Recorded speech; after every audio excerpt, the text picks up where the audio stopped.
What's up, you beautiful people? It's Harrison here, coming to you from the beautiful Boulder, Colorado on this lovely Thursday evening. Tonight, I'm going to be showing you guys how to make mead. Now, what is mead, you may be asking, or maybe you're not asking. I don't know, I can't hear you through a screen. Mead is a fermented honey wine that the Vikings used to drink to get wasted back in ancient Norway or something like that. Anyways, it's really fun and easy to make at home. And what do you know? Next time you pull up to the club with some beautiful women by your side as usual,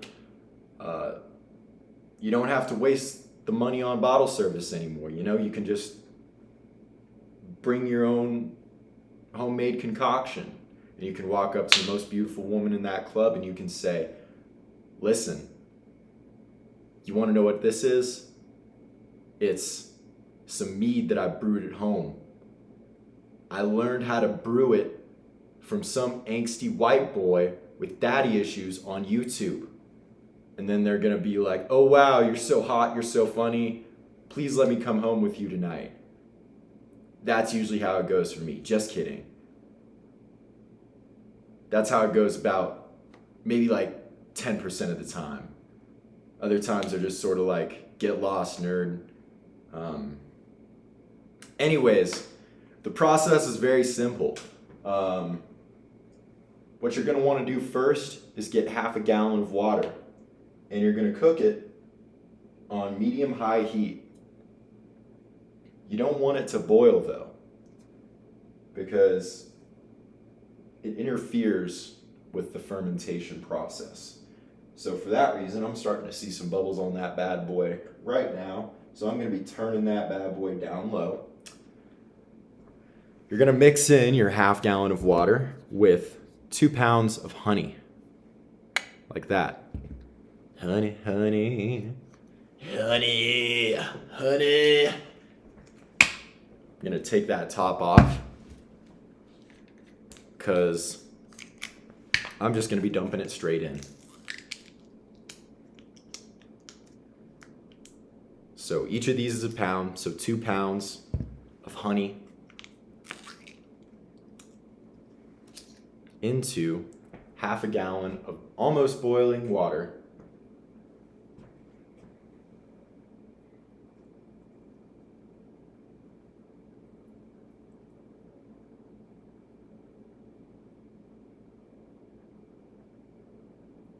Okay, wow, this is like on the brink.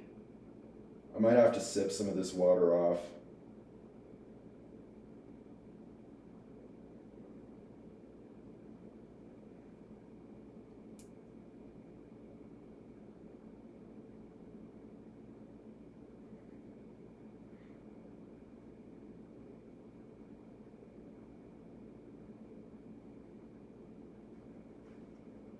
This is kind of taking a long time. Even if you take the top off, there's still some honey that sticks to the sides and stuff. Okay, but, oh my God. I almost reached the very top of the pot. This stuff's about to be boiling out. Yum. That's tasty.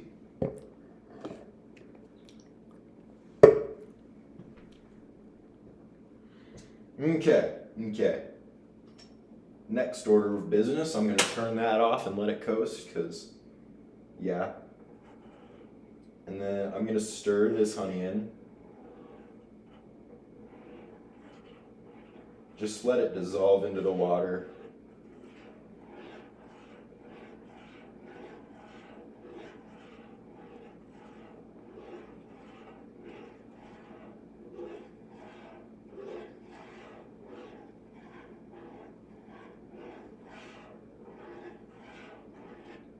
Okay, this bottom is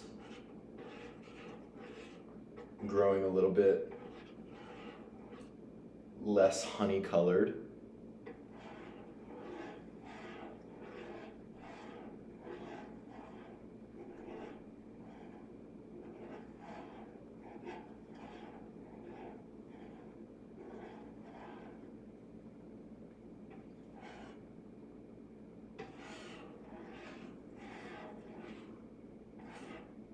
I'm gonna let that sit for a little longer and just sort of let everything settle in there.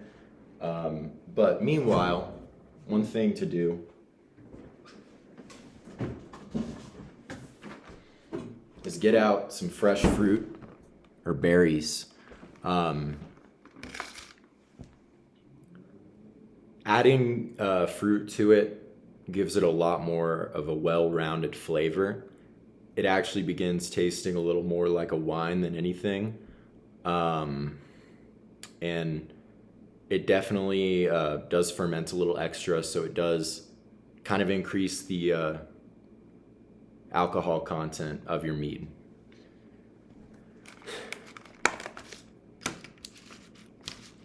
Upon brewing mead, if you use the recipe that I gave you, you're gonna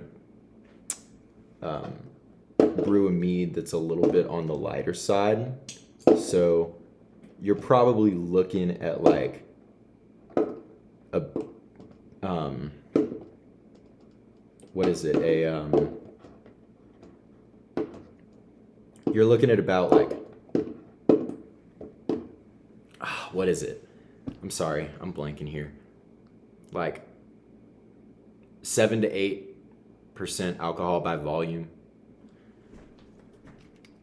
I tried to make it. First time I tried to make it, it ended up just getting way too dense. But I used a different recipe, and they used way too much honey, so it just ended up being really sludgy, sticky. When you do add fruit or berries to your mix, it's actually not called a mead anymore. It's actually called a melomel. But I personally prefer it quite a bit. All right, let's see. Maybe a few more of these bad boys. And then we'll move on to the other steps.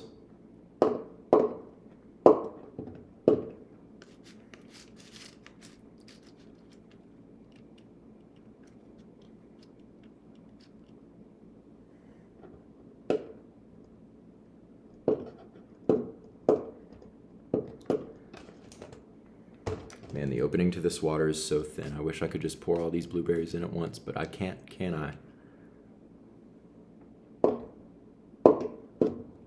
Okay, yeah, that's looking like enough. Pick some of these bad boys up. Drop them in too, because they deserve some love too. Now, we're going to actually begin bottling it. So, I'm gonna need to be careful with this. I don't have a funneling device, but learn from my mistake. You should have a funneling device. Sorry.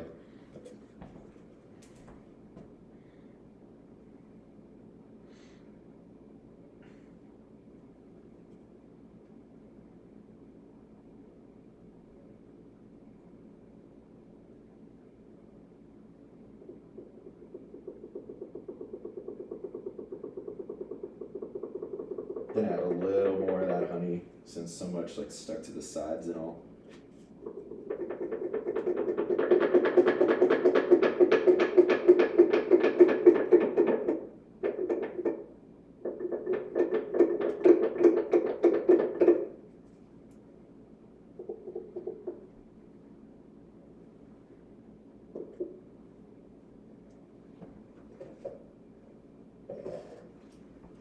All right. Now we're gonna get the bottle. Hopefully it's cool enough.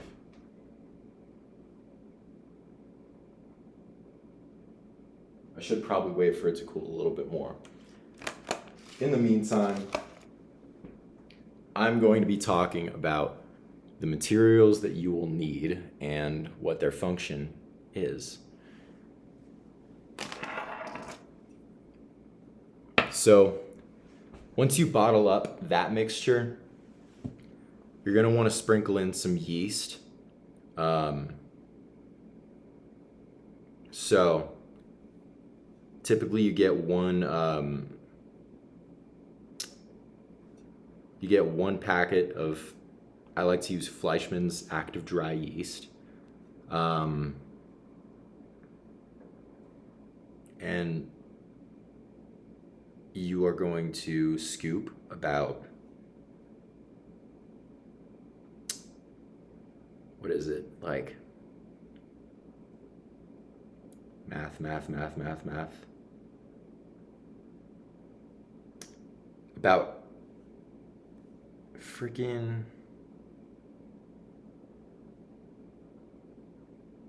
a couple of teaspoons of yeast. This is the fermenting agent of the mead. This is what produces the alcohol content. You are also going to need some rubber bands and balloons. This is really it's really essential to the home brewing process because the balloon is going to act as your airlock. You want to puncture a small hole in it, and then you're going to put a rubber band over it and to tie it securely. So I'm going to stir this one last time, and then I'm going to get started setting up the fermentation process. Now we are going to be adding the yeast, and then we're going to put the balloon on. I'm going to add about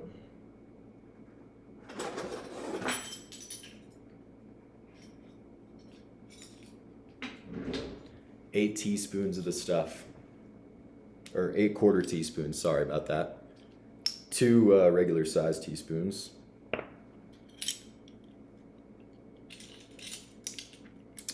Yeah, that's a much easier measurement. Math.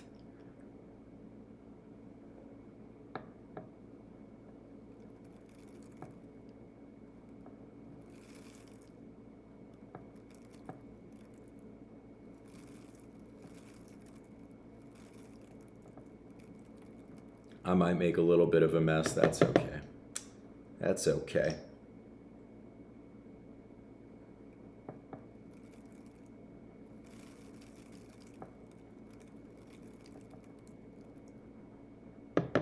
Perfect. So, 2 teaspoons of yeast right in there. Now, we can get to applying the airlock. In this case, I'm using a balloon. You can actually get yourself a proper airlock at a home brewing supply store if you decide to pursue this hobby much further. But this is probably the most resourceful way that I know how to do it.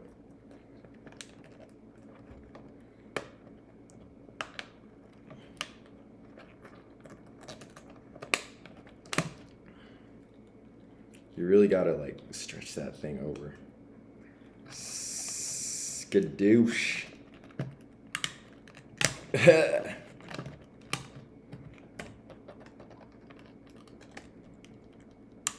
Perfect. That's what we're talking about. After that, we're gonna fold over this rubber band a little bit and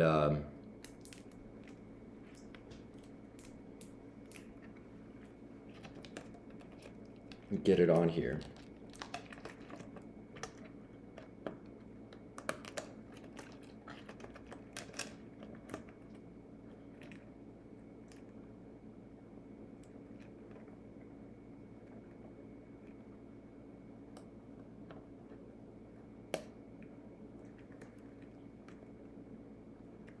Yes, I think so.